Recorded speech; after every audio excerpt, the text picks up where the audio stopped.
بەڕێزان سڵاو گەرنجی و بەرپرسیارەتی نووسینەوەی مێژوو بایەخ و گرنگی خۆی هەیە. قسەکردن لەسەر پەیوەندیەکانی کورد بە مێژوو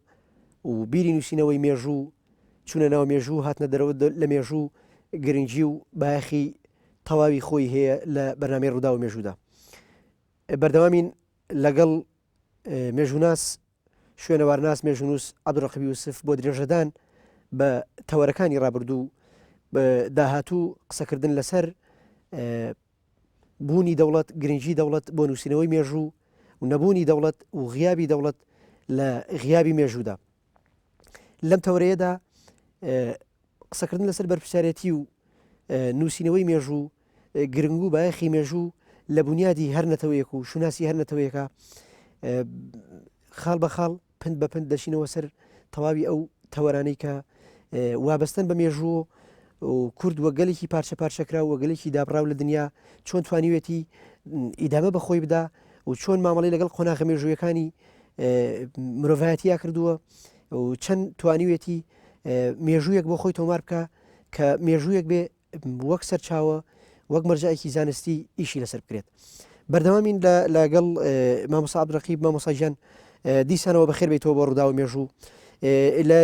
تەوەری ئەمجارە هەوڵ ئەدەین بڵێ ئەوە لە تەوەری ئەمجار هەوڵ ئەدەین قسەکردن لەسەر مێژوو بەردەوام بکەین و پاشانیش تەواوی ئەو هەوڵ و کۆشانی کە جەنابەت لەسەر شوێنەوار و پاراستنی شوێنەوار و دۆزینەوەی شارەکان و تۆمارکردنی تەواوی ئەو مێژوانی کە لەگەڵ ئەو کەسایەتیانی کە بۆ خۆیان شاد حاڵی زیندینی و ڕێداوەکانی مێژوو بوون لە بەرنمەکانی داهاتووە بە درێژی قسە لەسەر ئەوەکەین. بەڵام لەم بەشەی ئێستا کە بەشی چوارەمی دیدار و گفتوگۆکەمانە پێم خۆشە سەختگیرتر پێداگیری زیاتر لەسەر چەمکی مێژوو پەیوەندی کورد بە مێژووە بکەین. لە ئەڵلقەکانی ڕابردوو قسەمان لەسەر بەرهەمەکانی جەنابەت کرد لەم ئەڵلقەیە پێمان خۆشە قسە لەسەرەوە بکەین کە بیری نووسینەوەی مێژووی کورد ئەگەڕێتەوە بکەیت. تۆ لە یەکێک لە کتێبەکان تا ئاماژەت بەوە کردووە کە لە پێش ئیسلامەوە تا هاتنی شەرەفخانی بەدلیسی و نووسینەوەی شەرەفنامە مێژووی کورد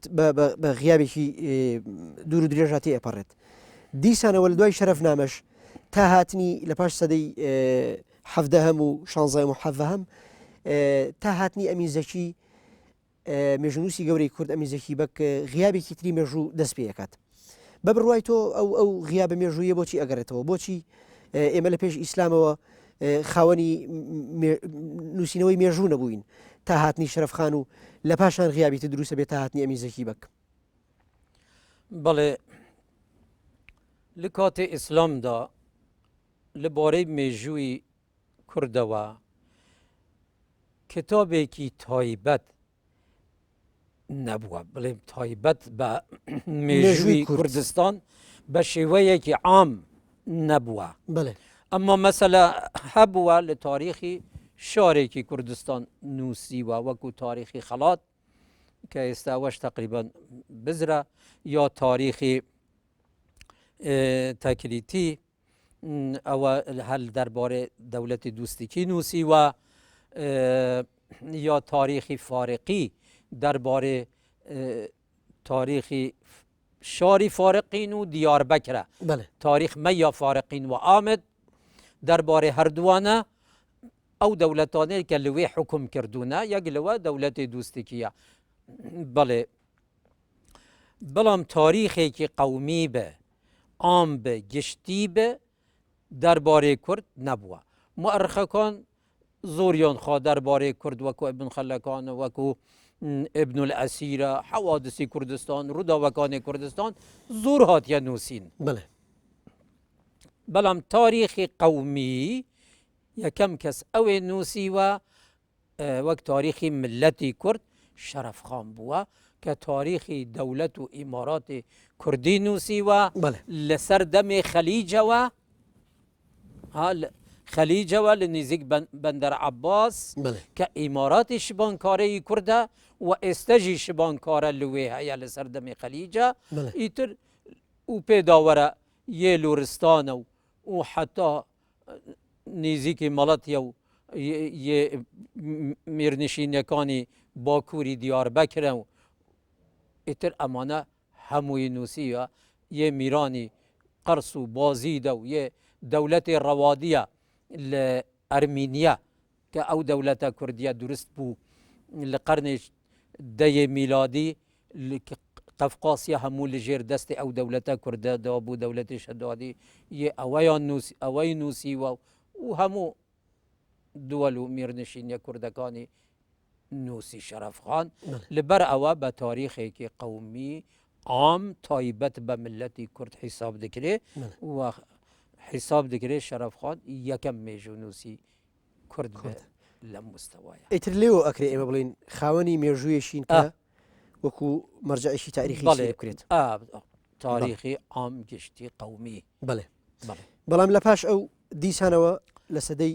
پاش ئەوە دیسە وەستا دیسان وەستا لە قەرنی حەڤدەهەم وەستا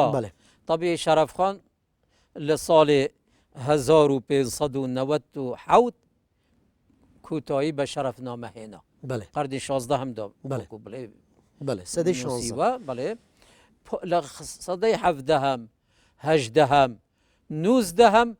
هیچ تاریخ نووسێکی تاریخێکی نابیدین یەکێک تاریخێکی کورد لە مستەوایەکی گەورە نووسی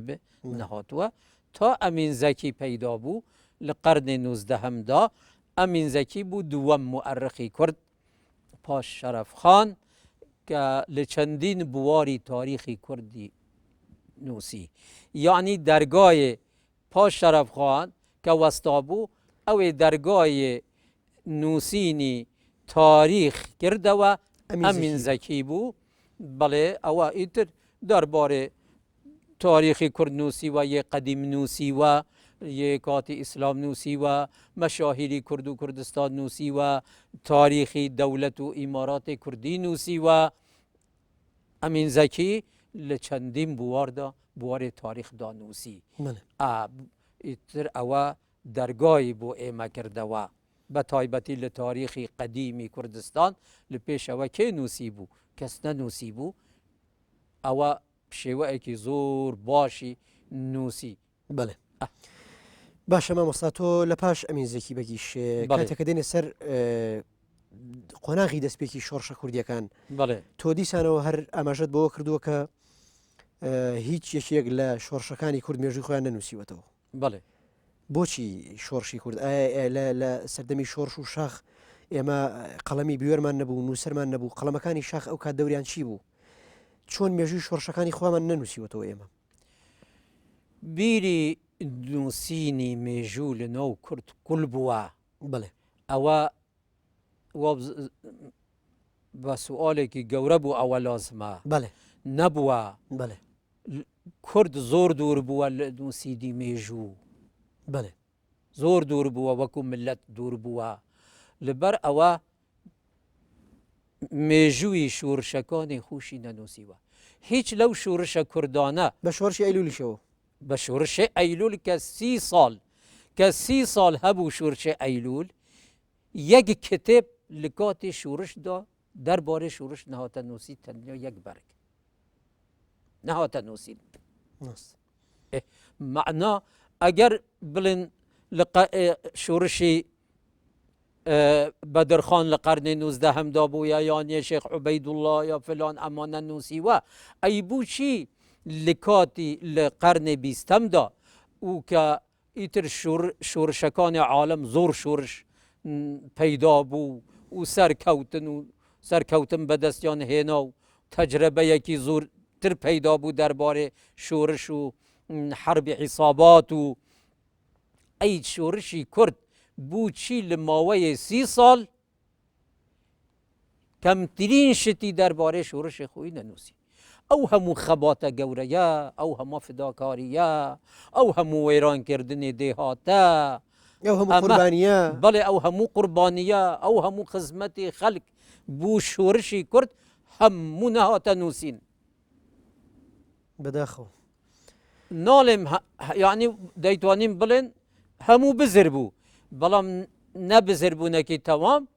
ئێستەژی زۆر پێشمەرگە هەیە معلوماتی زۆری لیادیەتی خەڵکێ دیکە هەیە لە لیادیەتی کە چون خانووان سووتاندووە دێیان هاتیە سووتاندن امانه او جا به یادداشت ایتوانی هر کس یادداشت خوی بنووسه اما وەکو بلێ ئوسول بە تعبیری ئوسولی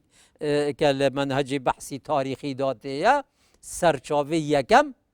ئەوە ڕووی چوو نەهاتە نووسین بەڵگەنامەکانی شوورش کە لە هەر بنکەیەکی یێ شوورش بێتەلێک هەبوو ئەو بێتەلە سجل و دوو سجل هەموو پڕ کرد بوو لە بەرقیاتی حکوومەت لێ ناوخۆیی کە ئەوە وەسائقێکی گەورەی نووسینی تاریخی شوورش بوو لەگەڵ ئەو هەموو بەیاناتێک کە دەردەچوون لە ناو شوورش کە یەکجار زۆر بوو و زۆر لە بنکەکان لە مەکتەبی سیاسی زۆری کوو بوو بەڵام بە چار کەسێ چار مامۆستایە نانخوەر لە ناو شوورشدا تەکلیف نەکردن بڵێن وەرن ئێوە ببنە لوژنێ تاریخی شوورش بنووسن خۆ ئێوە ناچن دەبابە بشکێنن کەواتە تۆ تەوێ بڵێ لە نووسینەوەی لە غیابی نووسینەوەی مێژووی شۆڕشی کووردا دیکومنتەکانی شۆڕشیش لە ناوەچن لە ناو چوو تەنیا وەکو زانم بەس بێتەلی بارزانی دەڵێن سجلاتی ماوە ئەوانی کە هەمووی فەوتاوە ئەوانێ دیکە هەموو فەوتا و نەما و چوو لە ناو چووتەوە ئیتر تەفاسیلی ئەوەشی دەزانم چونکە لە ناو چوو حەقیقەتەن من خۆم لە ئەوە ڕوژی شوورش لە پێش دەست پێ بکە کە من لە مووسڵ بووم من دەفتەرم کڕی و چوومە زاخوو بوو ئەوەی لە ناو شوورش بمینم تاریخی شوورش بنووسم لەبەر ئەوە چونکە شوورشەکانی پێشوو تاریخی خۆیان نەنووسیوە و ئەو تاریخە گەورانە هەموو بزر بووە بۆ ئەمە بزر نەبێ بەڵام کە چووینە زاخوو چەند ڕۆژێکی لەوێ مای و دوور شوورش شکا و لە ماڵێکدا محاسەرە ماین و پاش 16 ڕۆژە گەڕامەوە مووسڵ ئەوە تاریخێکی دوور و درێژە نەمتوانی دوای ئەوە دوای کە شەورش زێندوو بوو دیسا من داوا دەکرد بەڵام بە منیان دەگوت مەوە ناو شوورش تو چونکە لە تەنزیماتی داخلی مووسڵ من و ئیبراهیمی مەلا خەلیلی دوهوکی و سەید ئەحمەدی هەولێری و شێرە ژنێکی خەڵکی سلێمانی ناوی خەجیج بوو تەنزیمات سەر لە نوێ دروستمان کرد کە نەما بوو دەیگوتن نەوە ئەلا کولن ئیتر 63 پاش گرتنی حامیە کە لەوێ منیش گیرام من خوم لە سلێمانی لە مووسڵ نەقلی ئێرە کرده بوو بەڵێ گیرام ئەو جا کە بەرەڵا بوو بچوومە ناو شوورش ئیتر کەس ڕێگری لە من نەکرد دەگوتن نەوە بە تایبەتی عەلی عەسکەری دەیگوتنەوە ناو شوورش هەر تەنزیمات بیکە وەختێ لە جەبهێ بەهدی نابوو ئیتر من چوومە ناو شوورش لە بنکەکان دگەڕام و تاریخی شوورشم دنووسی بەرگی یەکەم 575 سەفحە من نووسی سەفحەی گەورەی پڕ و مادەی دیکەشی من بوو بەرگی دووەمم حازر دەکرد لەو جوورە بەرقیات و یەتر و مادەیەکی زۆر بەداخەوە ئیتر کتابەکەشم لە نێوچوو بەسێ نوسخەشم نووسی بوو پاش ئەوە من خلاصە نەهاتە نووسین و تاریخی شوورشی 30 ساڵەیی نەهاتە نووسین وەک دەبینین کە ئەمە ڕخنەیەکی گەورەیە دەبا لە هەر ناوچەیەک لوژنەی تایبەتی دروست کرابە بۆ نووسینی تاریخی شوورش من کاغەزم بوویان نووسی چەند جارێک داوا من لێیان کرد گوتم خۆمەینی بڕیاری دا ئەنسیکلۆپیدیایی شوهەدایی حربەکە بنووسن ئەی ئێوە بووچی نانووسن ئەقەلەن یێ شەهیدانی پێشمەرگە بنووسن لە هەموو بوارێک نەنووسی ئەمە نیشانێ ئەوەیە گەورەترین نیشانێ ئەوەیە کە چەند فکرێ نووسینی تاریخ لە ناو کووردا نەبووە چەند کەم بووە شوورشێکی وها ئەو هەموو ئیمکانیەت ئەو هەموو خوێندەوار لە ناویدا بووە کە ممکنە دەیان یان بڵێم سەدان هەر خوێندەوارێ نانخوار بوونە لە بنکەکان دادەنیشتن کە بە کەلکی شەر نەدەهاتن مێژوشیان نەنووسی مێژوشی پێیان نەگوتم بنووسن قیادە پێیان نەگوت بنووسە باشە مامۆستاگیان کەوای ئێمە من ئەتوانم ئەو پرسیارە بکەم کە هەندێک لە کارکتەرە سیاسیەکانی ئێمە لە سەردەمی شاخ و شۆڕشی شاخ و قۆناغی پێشمەرگایەتی و تا ئەم دواییانەش هەندێک لە یاداشت و یادەوەری سەردەمی شۆڕش و ژیانی پێشمەرگایەتیان نووسیوەتەوە لەوانە وەک شەید ڕێباز کتێبەکەی شەید ڕێباز و یەکەم کەس بووە نووسیوە یەکەم کەس بووە و پاشان یاداشتەکانی بەڕێز نەشتووە مستەفا و ئەزمون و یادی مامۆستا پشکۆ نەجمەدین و چەند بەرگێکی سێ ڕۆژمێری پێشمەرگەی کاکە حەمەی حاجی مەحموو بە بڕای تۆ و مێژونوسێکمانیش بڵێ چەندینی تیژ ڕەنگە ئێستا ناوەکانیانم لە یاد نەبێ بە بڕای تۆ مێژونوسێک ئەمانە ئەکرێ وەک سەر چاوەی مێژووی سیر بکرێن ئەکرێنە بابەت گەلێکی پشت بێ بەسراوە بۆ ئەوەی کە وەک مێژوو ناو ببرێن بەڵێ دبنە سەرچاوە چینکە ئەو کەسانە خۆیان لە ناو شۆڕش بوون معلوماتێکی چاک نووسیون ئەگەر مەسەلە خاصەتەن یەکێکی وەکو عەریف سلیمان خوا عەفو بکە پار وەفات بوو کە نووسیوە فرت و فێلی سیاسی نەزانیوە ئیتر نووسینەکەی ئەو پەڕی دەیتوانم بڵێم ڕاستە ئەم لە ئەولای تێدا نییە غشی تێدا نەکردووە فرت و فێلی سیاسی تێدا نییە ئەوێ کە بەو جورە سادەی نووسی بێ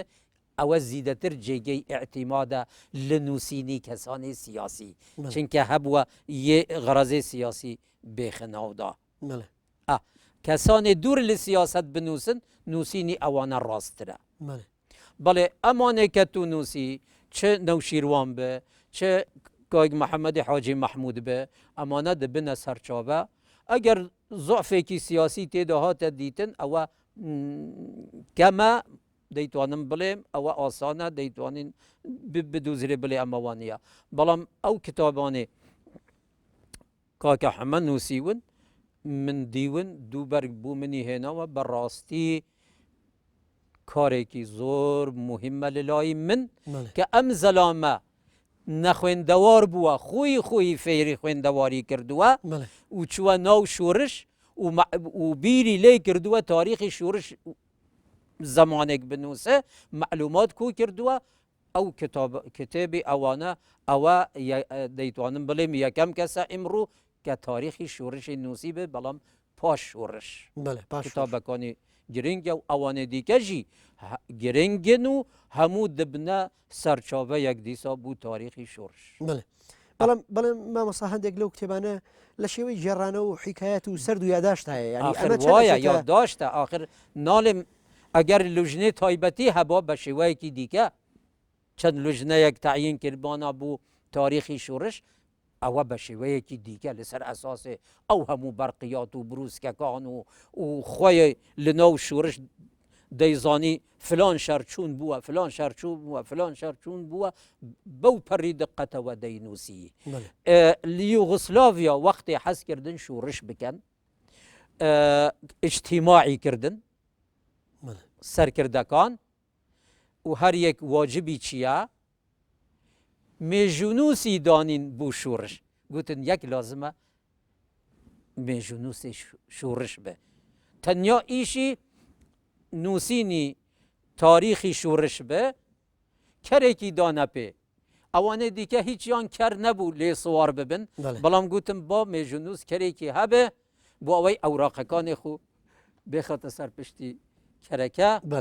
تەقدیری مێژونووسەکە کردن وەک ئیمتیازێکی دانە پێ تەماشا خەلکەکە چوون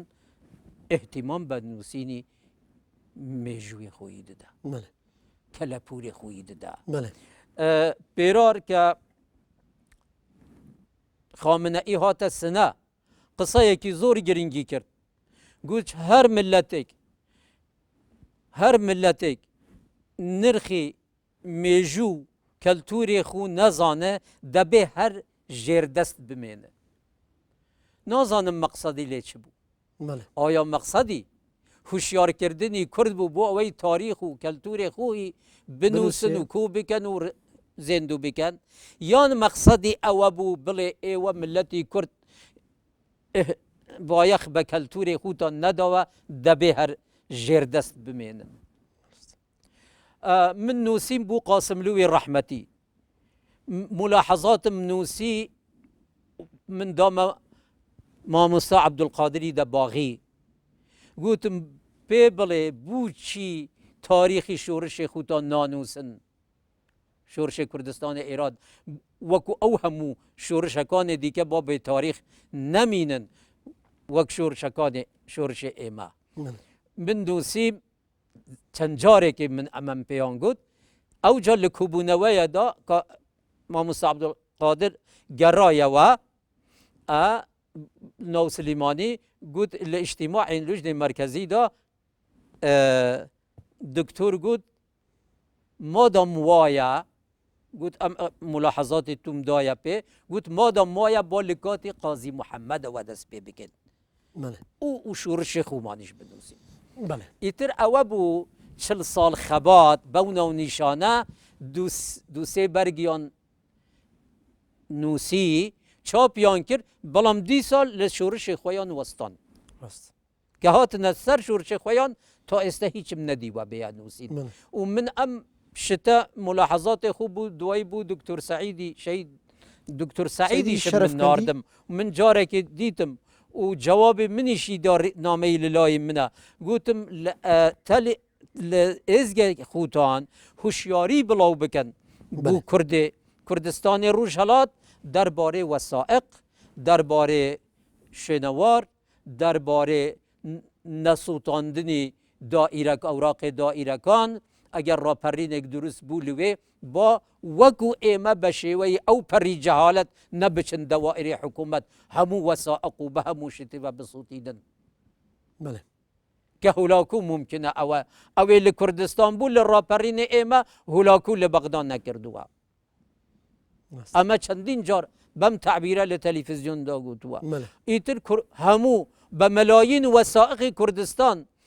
هاتە سووتاندن لە ڕاپەڕیندا. وەسائقیش وەختی تو بڵێ بریتیە لە سەدا 95-99 لە ئەوراقی ڕسمی حکوومەت یە دائیرەکان. ئەمەیە وەسائق کە ئەبێت یەکێک لە بنەماکانی گرنگی مێژوو، ینی بنەمایەکی سەرەکی مێژووە بەڵگەنامەت لە لەقێکی گەورە و لە سامانی